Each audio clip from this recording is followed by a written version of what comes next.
Assalamualaikum warahmatullahi wabarakatuh. Kami dari kelompok 5 kelas Bahasa Indonesia G504 di sini akan mempresentasikan hasil akhir PKMK kami, yaitu pengolahan limbah styrofoam menjadi lem yang kami beri nama Foam Cycle Glue. Sebelum melakukan pemaparan, izinkan kami untuk memperkenalkan diri terlebih dahulu. Perkenalkan, saya Putri Indah Lestari dengan NPM 058 dengan rekan saya. Perkenalkan, saya Anissa Putri Anjani dengan NPM 044. Saya Airina Bilal Firdausi Balkis dengan NPM 051. Saya Elsa Nurfiana dengan NPM 198. Saya Anggaruna Mahendra dengan NPM akhir 153. Next. Baik, di sini saya akan menjelaskan latar belakang. Jumlah limbah styrofoam pada 18 kota besar di Indonesia, kayak di Jakarta, Surabaya, Bandung, Tangerang, itu berkisar pada 170.000 hingga 590.000 ton, yang menjadikannya salah satu sampah plastik yang sangat sulit untuk terurai. Pentingnya mengelola limbah styrofoam sangat diperlukan karena styrofoam merupakan bahan yang sulit untuk diurai dan dapat mencemari tanah, air, serta ekosistem laut dan daratan.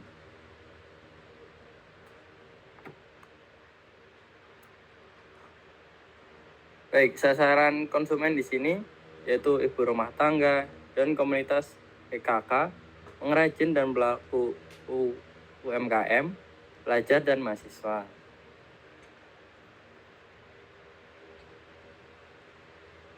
Tujuannya di sini yang pertama, mengelola limbah styrofoam menjadi lem serbaguna untuk mengurangi limbah styrofoam yang sulit terurai.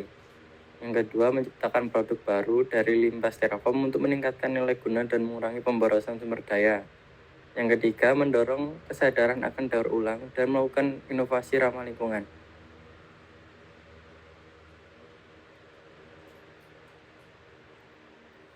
Selanjutnya ada manfaat, di mana yang pertama ada sebagai wadah bagi mahasiswa untuk dapat mengembangkan kreativitas di bidang kewirausahaan. Yang kedua, dapat mengurangi pencemaran lingkungan dan memanfaatkan limbah menjadi produk yang bernilai ekonomis. Dan yang ketiga, dapat mendukung inovasi ramah lingkungan untuk mengatasi masalah limbah dan mendorong penggunaan kembali limbah menjadi produk yang lebih berguna. Next. Selanjutnya ada target luaran, di mana yang pertama menghasilkan lem yang memiliki daya rekat baik dan dapat digunakan untuk berbagai keperluan, menurunkan jumlah limbah styrofoam yang menumpuk dan diolah menjadi produk yang lebih bermanfaat, dan memberikan panduan sederhana untuk dapat mereplikasi pembuatan lem dalam skala kecil. Next.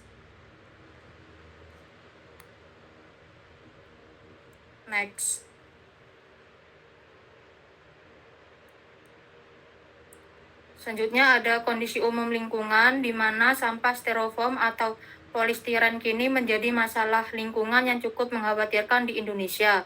Pada 18 kota besar di Indonesia, sekitar 270.000 hingga 590.000 ton sampah styrofoam berakhir di laut tiap tahun.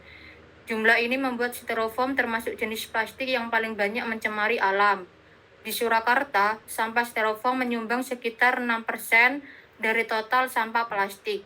Sementara volume sampah kota Surakarta mencapai 120.011,77 ton pada 2023.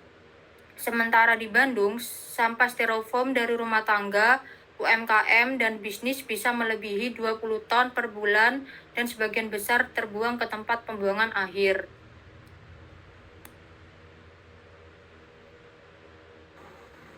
Oke, di sini saya akan membahas peluang pasar dari lem serbaguna yang berbahan dasar limbah styrofoam ini. Peluang di Indonesia itu sangat terbuka lebar, terutama di tengah kesadaran masyarakat ini sedang meningkat terhadap pentingnya mengelola sampah plastik dan penggunaan produk yang ramah lingkungan. Styrofoam ini merupakan salah satu jenis sampah plastik yang sangat susah untuk diurai, bahkan bisa membutuhkan waktu hingga ratusan tahun mereka bisa terurai. Alih-alih menjadi limbah yang berbahaya, Styrofoam ini dapat diolah kembali menjadi produk yang bernilai tambah seperti lem serbaguna yang akan kami buat ini. Proses pembuatannya ini juga cukup sederhana dengan cara melarutkan styrofoam dalam pelarut seperti bensin yang kemudian menghasilkan cairan kental dengan daya rekat yang sangat tinggi. Produk ini bisa digunakan dalam berbagai sektor seperti industri kerajinan, kebutuhan rumah tangga, sekolah, UMKM, hingga perbaikan bangunan skala ringan. Dan untuk potensi pasar ini semakin kuat karena didukung oleh tren global dan nasional yang mengarah pada pengurangan penggunaan plastik sekali pakai dan pengembangan produk daur ulang.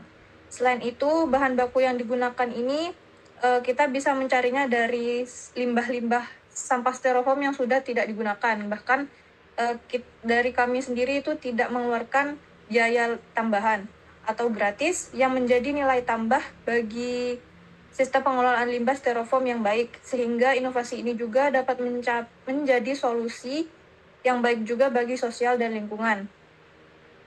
Dan dengan strategi pemasaran yang mengedepankan nilai ramah lingkungan dan edukasi konsumen, produk lem ini dapat bersaing di pasar lokal dan nasional. Terlebih lagi, adanya dukungan dari program CSR, perusahaan, dan kebijakan pemerintah tentang pengurangan limbah plastik seperti Perpres nomor 83 tahun 2018 yang dimana semakin memperkuat potensi pasar produk ini di masa depan.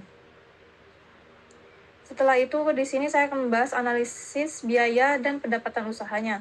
Untuk alatnya sendiri, dalam membuat lem serbaguna ini, kami membutuhkan gelas beker yang berukuran 1000 ml yang berjumlah 1 dengan harga satuannya itu 60.000. Terus yang kedua ada gelas ukuran 1000 ml dengan jumlahnya itu 1 dengan harga satuannya itu 25.000. Selanjutnya ada spatula kayu berjumlah 1, 18.000, dan total dari pembelian alat saja itu sebesar Rp103.000. Selanjutnya ada bahan-bahannya.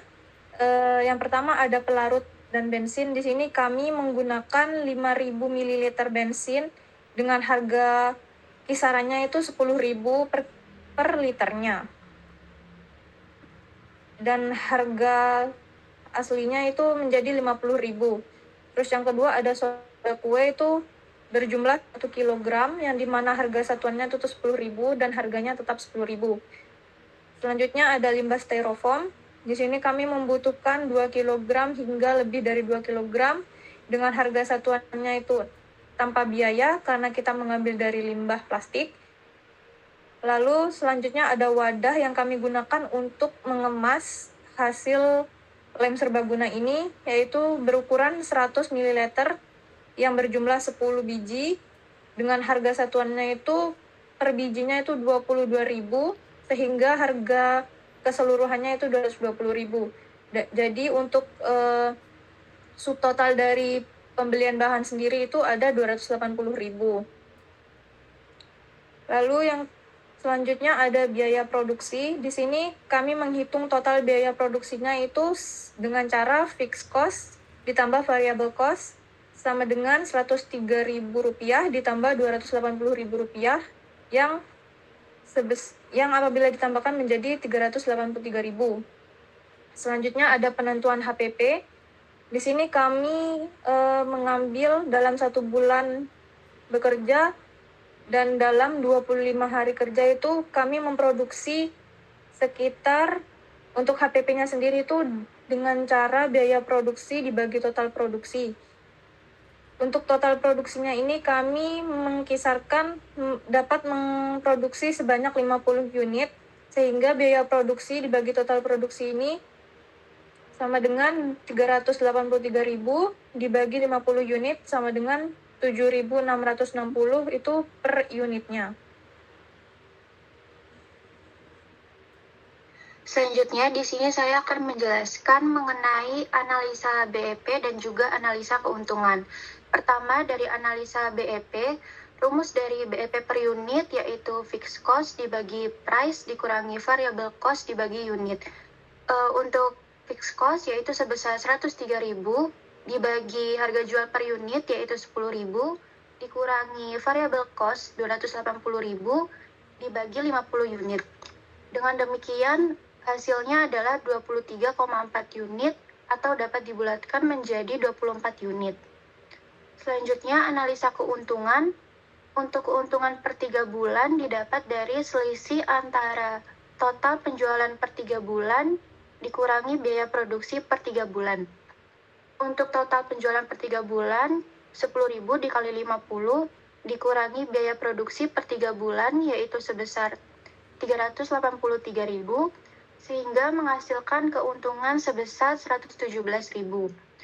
Untuk keuntungan per tahun didapat dari keuntungan 3 bulan, yaitu 117.000 dikali 4 sama dengan 468.000.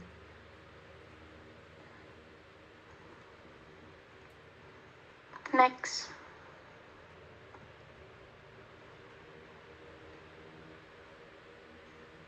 Selanjutnya, metode pembuatan. Bahan yang diperlukan untuk membuat lem serbaguna ini yaitu limbah styrofoam, bensin, soda kue, dan wadah jar 50 ml. Kemudian alat yang digunakan yaitu gelas ukur 1000 ml, gelas beker 1000 ml, dan spatula kayu. Selanjutnya untuk proses pembuatannya, yang pertama siapkan alat dan bahan, lalu masukkan 100 gram limbah styrofoam ke dalam gelas beker. Kemudian tuangkan sedikit bensin ke dalam gelas ukur 1000 ml dan aduk perlahan menggunakan spatula kayu. Setelah itu perlahan styrofoam akan melunak. Setelah styrofoam lunak, pindahkan ke dalam kemasan jar 50 ml. Kemudian diamkan selama 5 menit hingga lem sedikit mengental. Lalu tutup kemasan jar dan lem styrofoam siap untuk dijual. Next.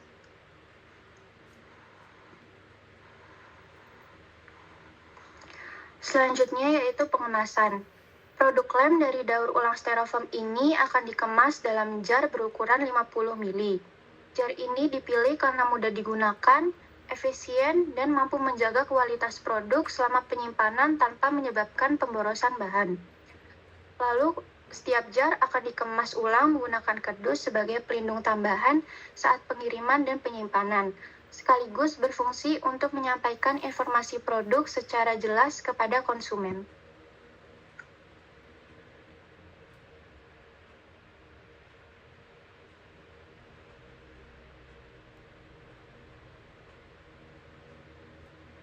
Baik, selanjutnya di sini ada pemasaran.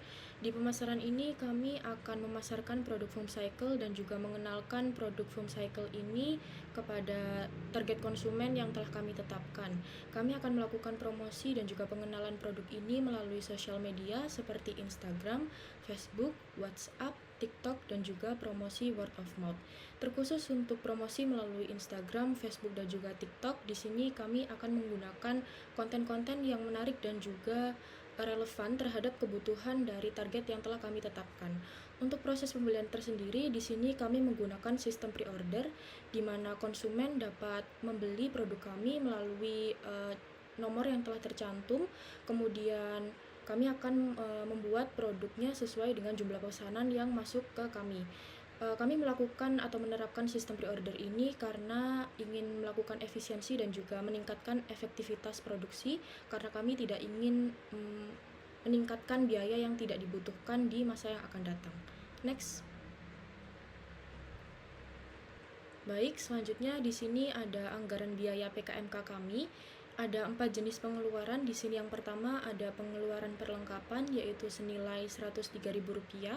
Kemudian yang kedua yaitu ada pengeluaran bahan habis pakai sebesar Rp1.010.000.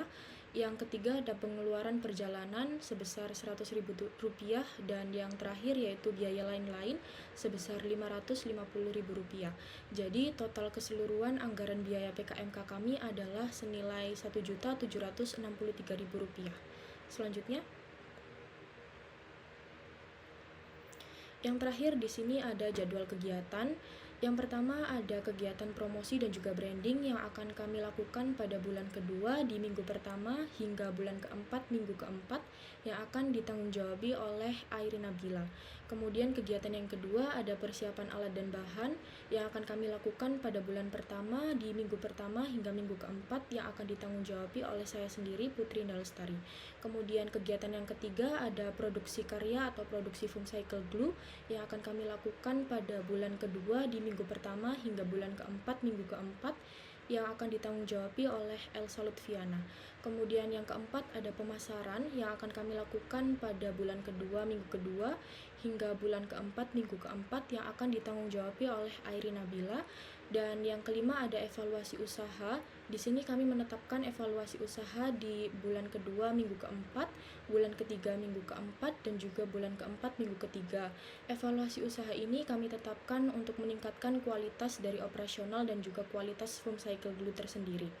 Untuk evaluasi kegiatan ini adalah evaluasi secara menyeluruh baik dari operasional, pemasaran, dan juga promosi yang akan kami lakukan pada bulan keempat minggu ketiga yang akan ditanggung-jawabi oleh Angga Afriliano.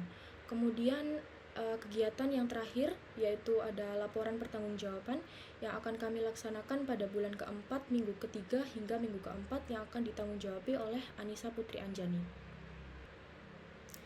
Baik, sekian pemaparan dari kami kelompok 5. Mohon maaf apabila ada kesalahan kata dan juga kekurangan pemaparan karena terkendala jaringan. Kami akhiri. Wassalamualaikum warahmatullahi wabarakatuh.